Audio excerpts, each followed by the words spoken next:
معزز حاضرین کرام، اللہ سبحانہ و تعالیٰ کے پیارے رسول صلی اللہ علیہ وسلم پہلے عاشورہ کا روزہ رکھتے تھے، 10 محرم الحرام کا روزہ، اور ایام بیض کے روزے رکھتے تھے، ہر مہینے کی 13، 14، 15 یہ ایام بیض کے روزے حضور رکھا کرتے تھے، صحابہ بھی رکھتے تھے۔ یہ یاد رکھیں کہ روزے کا جو تصور ہے یہ ہر قوم کے اندر یہ چلا ہوا رہا ہے، اس کے طریقے الگ الگ ہیں، اس کے طریقہ کار الگ الگ ہیں، لیکن روزے کا تصور ہر قوم میں رہا ہے۔ اور روزے کا مقصد قوم اپنے اپنے اعتبار سے اس کا مقصد بیان کیے، لیکن جو رب ہمیں مقصد بیان کر دے وہی ہمارے لیے قابل ترجیح ہے۔ تو روزے کا مقصد رب نے کیا بیان فرمایا کہ تم پرہیزگار ہو جاؤ، متقی ہو جاؤ، تقوی والا ہو جاؤ، یہ مقصد روزہ ہے۔ تو نبی رحمت صلی اللہ علیہ وسلم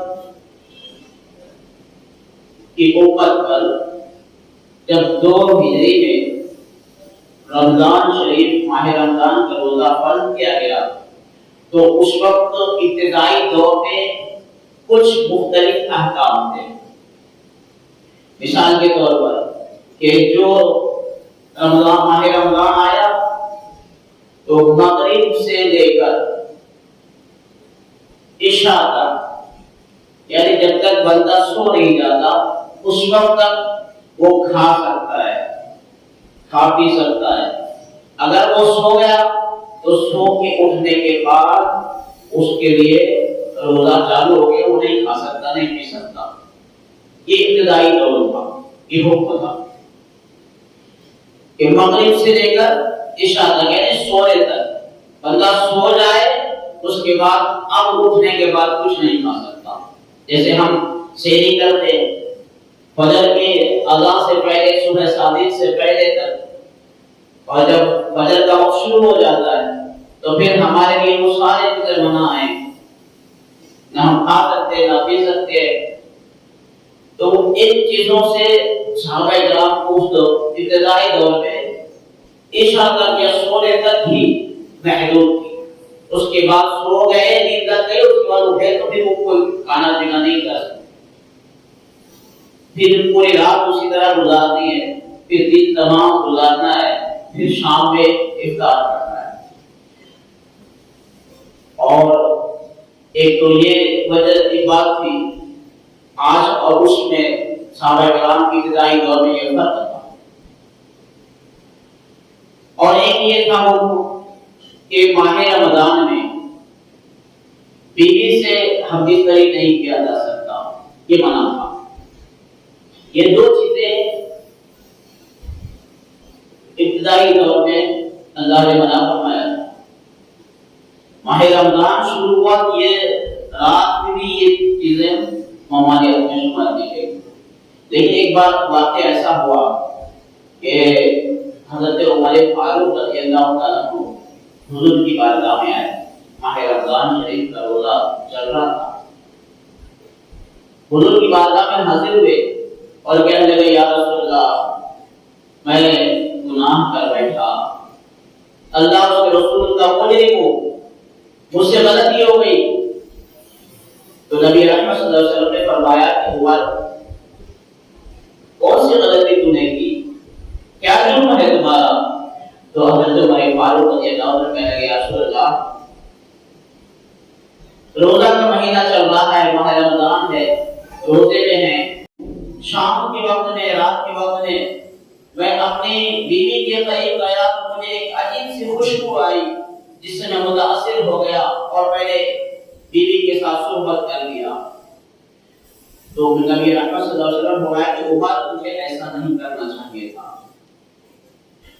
حضرت عمر فاروق رضی اللہ عنہ افسردہ ہو گئے۔ اسی درمیان میں دوسرے صحابہ بھی اٹھے، چند صحابہ اٹھ کے کھڑے ہو گئے، کہنے لگے یا رسول اللہ یہ غلطی مجھ سے بھی ہو گئی ہے، صلی اللہ علیہ وسلم ارشاد فرمایا کہ تم لوگوں کو ایسا نہیں کرنا چاہیے تھا، تو اللہ رب العزت نے پھر حکم کو نازل فرمایا اور کہا اے محبوب اب آپ کی امتیوں کے لیے اللہ تعالیٰ نے رات میں شادی شدہ جوڑے کو صحبت کرنے کی اجازت دیتا ہے۔ تو یہ ایک راحت، یعنی صحابہ کرام کی زندگی اس امت کے لیے ایک راحت کی سبب بن گئی اور یہ ایک پابندی اٹھائی گئی اور دن کی اجازت دی گئی۔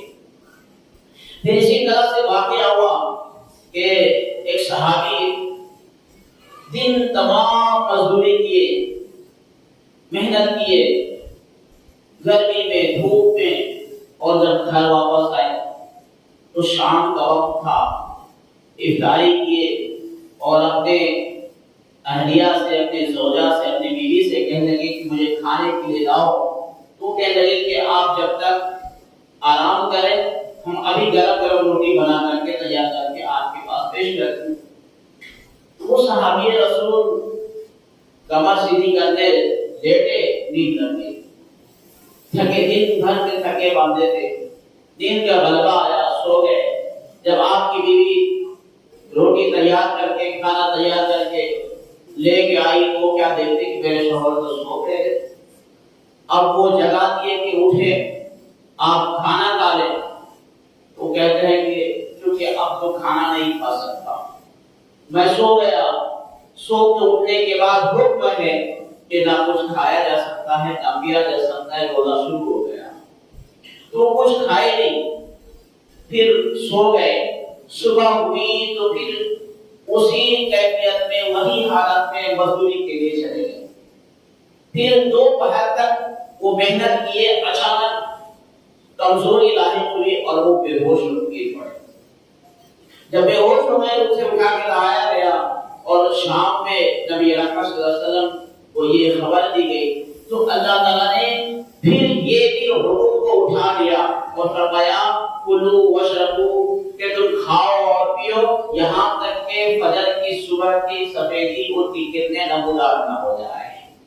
تو پھر اللہ کے رسول صلی اللہ علیہ وسلم یہ اعلان فرمائے کہ میرے صحابہ اللہ نے آپ کو اجازت دے دی ہے کہ تم رات بھر تم کھا پی سکتے ہو صبح صادق سے پہلے تک۔ تو یہ دو چیزیں بعد میں یہ دو حکم اٹھائے گئے۔ تو یہ صحابہ کرام سے جو بظاہر غلطی ہوئی یہ امت کے لیے ایک رحمت کا سبب بن گیا۔ تو اس طرح روزے کی احکام میں دو تبدیلیاں ہوئی، دو حکم اٹھائے گئے۔ میرے عزیزوں اور دوستوں، نبی احمد صلی اللہ علیہ وسلم نے فرمایا کہ کچھ لوگ ایسے ہیں جسے بھوک اور پیاس، بھوکا اور پیاسا رہنے کے علاوہ اسے کچھ نہیں ملتا۔ ایک موقع پر نبی کریم علیہ السلام نے ارشاد فرمایا کہ سب روزہ رکھو اور ہر کوئی مجھ سے اجازت لے کے افطار کرنا، جب تک مجھ سے اجازت نہیں لو اس وقت تک تم روزہ نہیں کھولنا۔ تو تمام لوگوں نے روزہ رکھا، خواتین بھی روزہ رکھے اپنے اپنے گھروں میں، صحابہ کرام بھی رکھے۔ شام کا وقت ہوا تو ہر کوئی آتے نبی کی بارگاہ میں اور سلام پیش کرتے اور عرض کرتے یا رسول اللہ آج میں روزہ سے تھا، مجھے افطار کرنے کی اجازت مرحمت فرمائیں۔ تو حضور فرماتے ٹھیک ہے افطار کر لو۔ تو یہ بات یہ آتے کہ ایک صحابی آئے، انہوں نے کہا یا رسول اللہ ہمارے گھر میں دو بچیاں بھی روزے سے ہیں، وہ نوجوان ہے، وہ آپ کے پاس آنے سے شرماتی ہے، حیا کرتی ہے، تو آپ اجازت دے دیں تاکہ وہ اپنے گھر میں روزہ کھول لیں۔ تو نبی کریم علیہ السلام نے ارشاد فرمایا کہ اسے میرے پاس لے کے آؤ۔ ایک روایت میں ہے کہ آقا نے حکم فرمایا کہ وہ کس طرح سے روزہ رکھتی، کیسا روزہ تھا اس کا کہ جن چیزوں کو اللہ نے حلال کیا اس سے تو اپنے آپ کو روکے رکھی، اور جو چیزیں حرام تھی وہ تو جاری رہا، وہ کرتی رہی، حرام خوری تو جاری رہا، حرام نوازا کھاتی رہی، یہ کیسا روزہ اس نے رکھ؟ جاؤ اسے کہو ایک برتن میں قے کرے، الٹی کرے، یا پھر ایک روایت میں کہ حضور نے اسے اپنے پاس بلایا اور کہا اب الٹی کرو، قے کرو۔ تو وہ دونوں خاتون جب حلق میں انگلی ڈال کر قے کی تو اس میں تازہ گوشت کے ٹکڑے نکلے، چھچڑے نکلے، خون تازہ نکلا۔ حیران ہو گئے سب، یا رسول اللہ صبح سے تو کچھ نہیں کھائی، یہ تازہ گوشت کے چھچڑے یہ سب کہاں سے آ گئے؟ تو نبی رحمت صلی اللہ علیہ وسلم نے فرمایا کہ تم نے اللہ کے منع کی ہوئی چیزوں سے تو روکا اور اپنے آپ کو روکے رکھی، لیکن اللہ نے غیبت کرنے کو حرام قرار دیا۔ اور غیبت کرنا ایسا ہے جیسا کہ اپنے مردار بھائی کا گوشت کھانا ہے۔ تو نے روزہ تو رکھ لی لیکن ایک دوسرے کے ساتھ بیٹھ کے دوسروں کی غیبت کرتی رہی، اور یہ تو گویا تازہ گوشت اور یہ ٹکڑے، یہ چھچڑے جو تم دیکھ رہی ہو، یہ وہی عملی کا نتیجہ ہے جو تو نے رمضان کے تو نے حکم کے مطابق روزے تو رکھ لی لیکن غیبت پورا دن دونوں بیٹھ کر کرتی رہی۔ میرے عزیزو، تو یقین جانیں روزہ اسی وقت ہمارا حقیقی معنوں میں روزہ ہوگا جب ہم روزے کے حقوق